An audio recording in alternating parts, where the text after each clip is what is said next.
इस वीडियो में हम माई एसक्यूएल में यूज़ होने वाले न्यूमेरिक फंक्शंस देखेंगे। सबसे पहले मैंने SID एप्लीकेशन को रिफ़्रेश करके अंदर डेटाबेस वर्ल्ड को सिलेक्ट कर लिया है और एक माई एसक्यूएल की कमांड लिखी है सेलेक्ट 5+2 में सेमीकोलन गो किया है तो उसने मुझे इंटीजर में आंसर दे दिया है 7। माइनस किया है, माइनस एक न्यूमेरिक फंक्शन है, वो उसका आंसर उसने 3 दे दिया है। ये सिंपल से न्यूमेरिक के फंक्शन है जो हम एक नॉर्मल मैथ्स में भी यूज़ करते हैं। मल्टीप्लाई किया है स्टेरिक के साइन लगा के तो उसने आंसर 10 दिया है।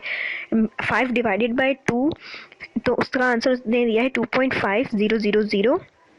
इसके बाद अगर हम लोग ने रिमाइंडर चेक करना है, नहीं, अगर हम DIV लगाएंगे तो हमें पॉइंट्स में आंसर नहीं देगा। उसका जो आंसर है पॉइंट से पहले वाला उसने वो आंसर दिया है। अगर हमने रिमाइंडर चेक करना है तो MOD लिख के चेक करेंगे तो उसने हमें 1 दे दिया है कि उसका रिमाइंडर क्या है या मॉड्यूलस क्या है। मॉड्यूलस के लिए हम परसेंटेज का साइन यूज़ करते हैं तो तब भी उसका आंसर उसने सेम दिया है। इसके बाद अगर हम लोग एक और चीज़ चेक कर रहे हैं, ये इसका एक और न्यूमेरिक फंक्शन है तो उसका आंसर उसने 5√2 उसने 7 दिया है।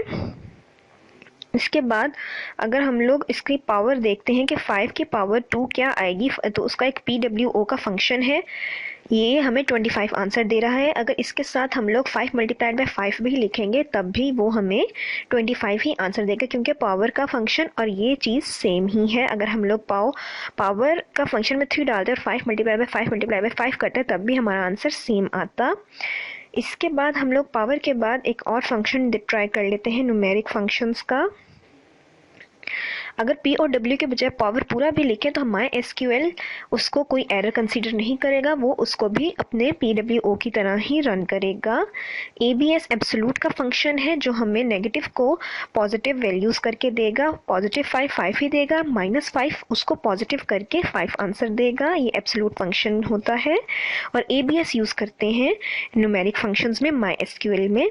इसके बाद SIGN साइन हमारा शो करेगा कि हमारे न्यूमेरिक वैल्यू के साथ कौन सा साइन लगा हुआ है। माइनस के लिए वो -1 दिया है और पॉजिटिव के लिए उसने 1 ही दिया है। इसके अलावा अगर हम लोग पाई देखें तो वो पाई की वैल्यू हमें दे रहा है 3.141593 अपनी उसकी पूरी वैल्यू दे रहा है जितनी वो आती है। अगर हम लोग इसके राउंड ऑफ कर दें पाई को तो राउंड कीवर्ड लिख के ब्रैकेट्स में पाई लिखेंगे तो हमें राउंड वैल्यू दे देगा जो 3 है। अगर हमने राउंड ऑफ किसी एक स्पेसिफिक नंबर तक करना है कि 2 पॉइंट तक वो राउंड ऑफ करे तो 3.14। अगर हम राउंड को 3 पॉइंट तक करना चाहते हैं 3.142 वो हमें देगा। कॉमा के बाद हम लोग 3 लिख देंगे।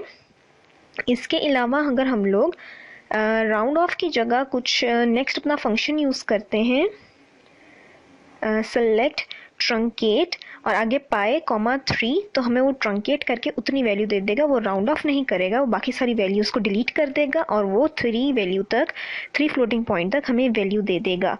इसके बाद अगर सील वैल्यू हम देखते हैं, सील वैल्यू होती है सबसे बिगेस्ट वैल्यू जो हमें ये पाए का फंक्शन देगा तो वो होगा हमारे पास 4। और अगर फ्लोर वैल्यू देखते हैं तो सबसे कम हमें वो वैल्यू क्या देगा कि अगर हम राउंड ऑफ नहीं करते या सबसे लोएस्ट वैल्यू वो हमें 3 देता है।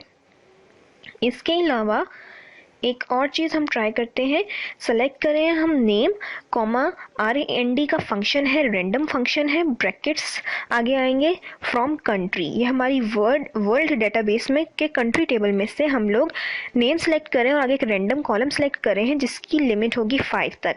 अगर हम गो करेंगे तो हमें 5 रैंडम वैल्यूज़ देता जाएगा, हमें वो रैंडम वैल्यूज़ देता जाएगा अपने फर्स्ट 5 कंट्रीज़ के लिए।